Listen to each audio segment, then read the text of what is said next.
Donc là, nous sommes dans la chambre à 2 lits qui a été restaurée cet hiver. Donc je souhaitais installer une salle de bain qui n'était pas présente. Donc on a monté une cloison. On a installé donc une grande douche à l'italienne derrière la cloison et le lavabo qui est ouvert. Et comme c'était autrefois, d'ailleurs, les lavabos faisaient partie de la chambre avec des toilettes séparées.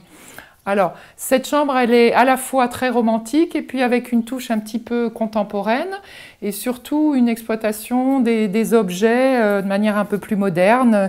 Une table qui a été cirée pendant 40 ans, et ben cette fois-ci, nous l'avons poncée et repeint le plateau. Des petits clins d'œil par rapport à l'histoire familiale. Donc un joli corset, une jolie jupe qu'on a retrouvée dans le grenier, des photos de ma famille, de ma mère, de ma grand-mère, d'un mariage qui avait eu lieu ici il y a à peu près un siècle. Voilà, tout ça, ça donne beaucoup de personnalité à la chambre. Également un banc de jardin qui était tout à fait inconfortable et qui a été transformé en banc pour poser les valises, donc patiner. Donc c'est une chambre qui plaît beaucoup justement parce qu'on reste dans l'histoire familiale et en même temps avec ces petites touches contemporaines. Donc là nous sommes dans la chambre de Madame, le même nom qu'autrefois, qui est une chambre très douce, très apaisante, où les couleurs s'harmonisent bien entre elles, où il y a un travail qui a été fait par une décoratrice, notamment sur les patines des portes, avec des petites enveloppes que nous avons retrouvées au grenier.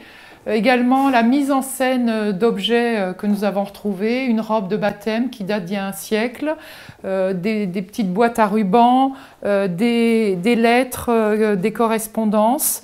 Et donc ça donne un caractère, on va dire, très romantique et beaucoup de personnalité à la chambre. Donc là, nous sommes dans la salle de bain de la chambre de Madame, donc avec une jolie baignoire sabot qui est une baignoire d'origine, hein, qui date d'il y a un siècle, en parfait état, qui a été simplement patinée. Et puis quelques clins d'œil donc à mes ancêtres. C'est un petit peu atypique de trouver ce genre de tableau dans une salle de bain, mais ben, finalement ils ont trouvé leur place et ça plaît beaucoup aux clients. Des petits détails qui font la différence par rapport à des chambres traditionnelles. Donc là, nous sommes dans un salon qui s'appelle le Billard, qui est un salon qui date du XVIIe. C'était la salle de billard autrefois et on est tout à fait dans la brique albigeoise. Ici, donc, de jolis vitraux avec les armoiries de mes ancêtres et la salle à manger, donc où je sers les petits déjeuners et je propose également la location pour des petites réceptions, baptêmes, anniversaires. Donc on a la chance d'avoir aussi bien des beaux meubles que des belles collections également de livres à l'intérieur.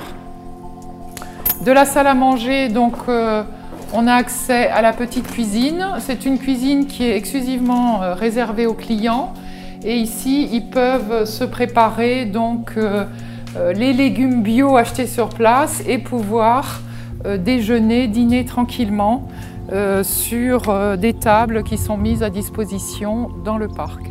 On a l'autoroute à 5 minutes, Toulouse donc à 45 minutes avec l'aéroport et puis en même temps on a Albi à 10 minutes, il y a quand même un patrimoine culturel très intéressant et les commerces de proximité à 5 minutes à Marsac pour tout ce qui est boulangerie, épicerie, etc.